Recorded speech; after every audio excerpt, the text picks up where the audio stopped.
create this amazing Python GUI project student result generator using just Tkinter. Yes, absolutely.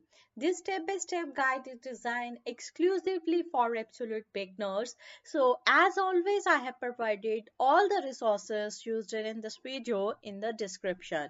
So you can easily learn, practice and download everything without any confusion. First, we import Tkinter, which is used to create GUI application in Python. We also import message box to display result and error messages. Then we create function called generate result. This function will run and when the user clicks generate the result button. And then after that, getting the user input, here we fetch the student name and roll number entered by the user. And then after that, marks, now we take the marks for all 5 subjects, we convert them into integers so that we can perform calculations. This condition check whether the student name or roll number is empty. If any field is missing, an error message will be shown. Here we make sure that marks are entered between 0 and 100.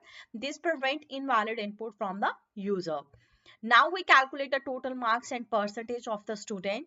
And using if condition and elif condition, based on the percentage, we assign the grade and pass or fail status. This grading logic is automatically and work instantly.